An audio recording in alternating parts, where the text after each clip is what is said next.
Fosa Change Consulting channel, where you can find latest sharing of change management best practices to guide you on your change journey.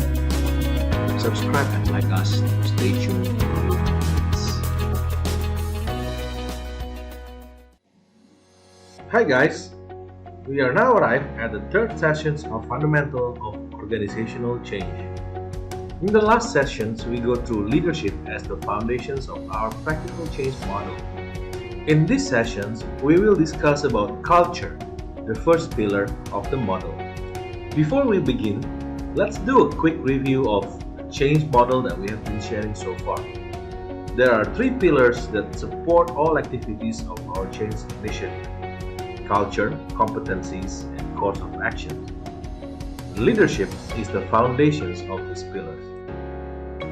The first thing that we need to understand when we talk about culture is the values of the organization. Values are mindset, attitudes, and role models that drive in organizations. It is a set of beliefs that is perceived as very important in that particular organization.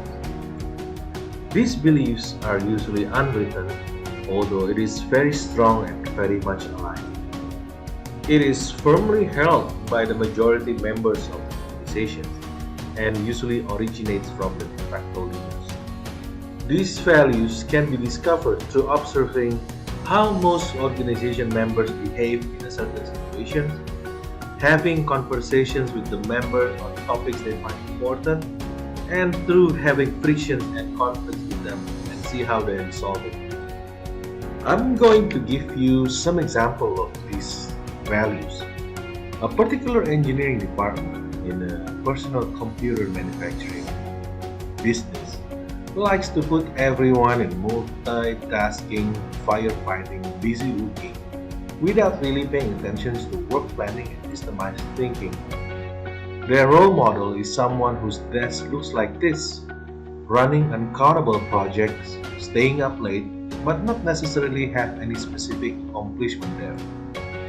Meanwhile, a certain tech company does not really check on how busy their people are and focus more into task management, project deliveries, performance measures, and business results.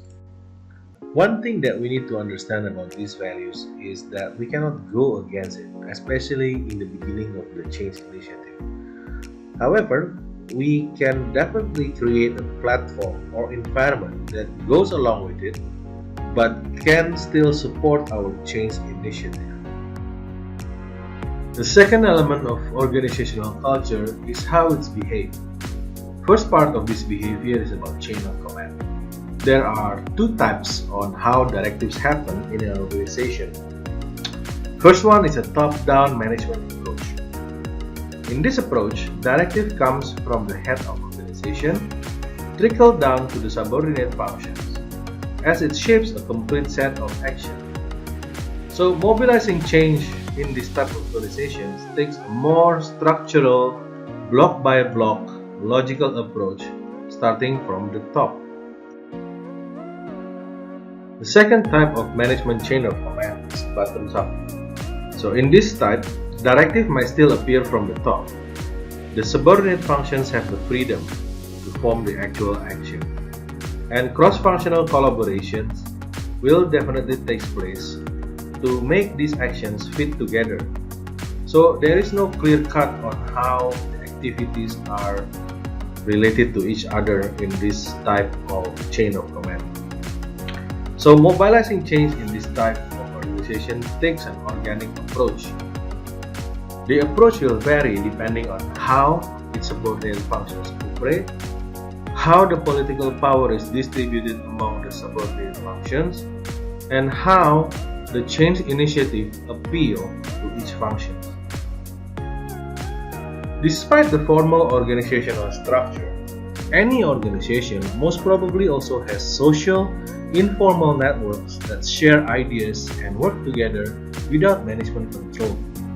These informal networks unofficially will have leaders in the group that their members look up to and listen to, as these leaders hold value to them in the form of information and expertise. Significant portion of information and knowledge actually flow within them instead of the formal organizational structure. So, refilling this information network is critical in a successful change initiative. It gives us better understanding on how day-to-day work gets done in an organization.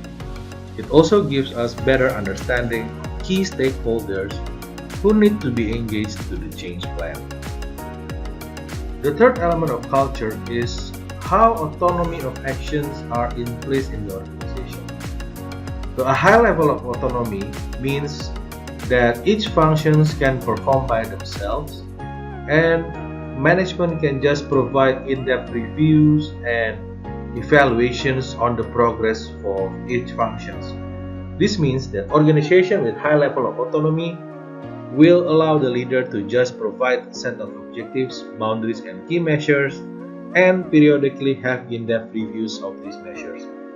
On the other hand, a low level of autonomy will allow the leader to provide a detailed list of actions to be done by each function. So the functions will have to report specifically on each actions that needs to be done.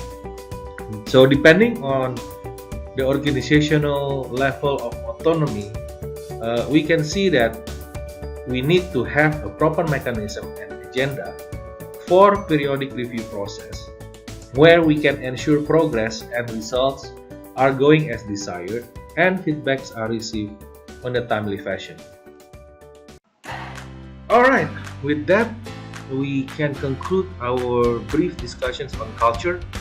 Obviously, there are still a lot of things that we can discuss and we can have more in-depth explanations about, but for now I think it's a good summary of what we can look after when we want to prepare for our change initiative, for our change journey.